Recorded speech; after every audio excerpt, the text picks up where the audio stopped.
In the aftermath of communal violence, fresh tensions have now been brewing up in West Bengal's Basrihat. BJP has now formed a state delegation of MPs to look into the incident of communal violence and are set to visit the violence-hit areas today. This after West Bengal Chief Minister Mamta Banerjee got involved in an unprecedented spat with the Governor K.N. Tripathi, alleging he was acting like a BJP bloc president. Also, Bangladeshi writer Taslima Nasreen has spoken out backing free speech and politics over religion, tweeting, "We should speak our minds. Stupid writers are around. Stupidity will be celebrated if we shut mouth. Riots should be controlled by government. Religious writers are patronized by religious leaders. Religious leaders are patronized by politicians." Remember, Basrihat and Baduriya have been on edge since June 30th when a teenager allegedly posted a blasphemous message against the Prophet Muhammad. Basrihat continues to simmer, Basrihat continues to be tense, and that's why the central forces were rushed in at interventions of the governor, and now we have a decent amount of forces here in Basrihat. They are patrolling and trying to bring the situation under control, along with West Bengal police, against whom allegations of indifference has been made in the past. But now, with the presence of the central paramilitary forces being present and making patrol not only in Basrihat but all areas that falls under the Basrihat division, things are gradually limping back to normalcy. Remember, only yesterday one house was gutted down, and also a couple of shops were being burnt. Also, there has been a very senior official of the West Bengal police whose car was also smashed. So, considering this fact, these are the kind of patrols that will not only reinstate the faith in the law and order situation, but also bring a sense of normalcy in the area. Reporting from Ground Zero Basrihat with Tapas Bairi, I'm Anindo Banerjee for India Today. Well, Section 144 has been imposed in the violence-hit area of Basrihat and Baduriya. Reports of arson were reported last night as well, with two communities hurling petrol bombs at each other. Paramilitary forces now on full strength on ground, tear gas shells being fired there.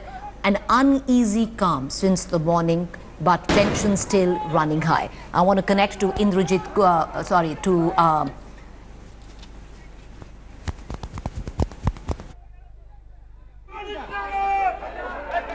the very latest coming in on this. All right, so these were visuals that were captured all of yesterday. Basrihat on the edge, on the boil, Section 144 being imposed. Anandya, my colleague, joining us with the very latest. Anandya, it's over to you. Can you get us up to speed? All right, we don't have Anandya. We have Indrajit Kundu live with us. Indro, will you get us up to speed with the very latest? Well, Preeti, you know, the political development as far as the politics of communal riot is concerned, that's on full swing as far as West Bengal is concerned. Three political delegations are on their way to Basrihat today. Yesterday, Chief Minister Mamta Banerjee made a passionate appeal saying none of the political parties should be making a beeline to Basrihat, given the situation is not conducive for any politics. So there is very heavy security presence. And what we are learning at this point is that a CPIM delegation led by Mohammed Salim, the CPIM MP from West Bengal, he was leading the delegation from Barasat. And they were moving towards Basrihat, who have been stopped at Ashok Nagar, even as we speak right now. And the other delegation will be a BJP delegation, a high-profile delegation led by Rupa Ganguly, another BJP MP. And she is at this point at the Kolkata airport. She's just returned from New Delhi. She will be joined by the rest of the BJP members of the delegation at the airport. And very shortly, they would also be making their way towards Basrihat. But clearly, the administration and the police not in a mode to relent, and none of these political delegations will be allowed to venture anywhere close to Basrihat. All right, so these delegations coming in, not being allowed to venture anywhere close. In terms of the ground situation, Indrajit, till late last night, there were reports of arson. What are you picking up right now? Well, very heavy security presence. In fact, Preeti, if I can tell you, yesterday the BJP had claimed that one of their supporters, Kartik Ghosh, a 60-year-old veteran, had died after he was being stabbed in that, clash. However, we spoke to Kartik Ghosh's son, Prabhash Ghosh, very late in the night yesterday. He was holed up at one of the police stations here in Kolkata. The body was handed over very late in the night, and the cremation also took place in the wee hours of this morning. We are being told that the body was not even being allowed to take to Basrihat because the administration felt that there could be law and order issues.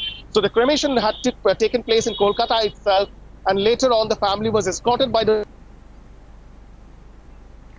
All right, we're having a problem with Indrajit's connection. We're going to try and re-establish that, but let's get you up to speed with the latest coming in. Basrihat clearly on the boil. Section 144 been imposed as we speak. What we do know is that politicians making their way to Basrihat, there is this left delegation which will come in the evening, and what we do know is that the BJP unit also planning a visit today. What we also are getting to know is that they will be stopped before they enter the violence-torn Basrihat and Baduriya area.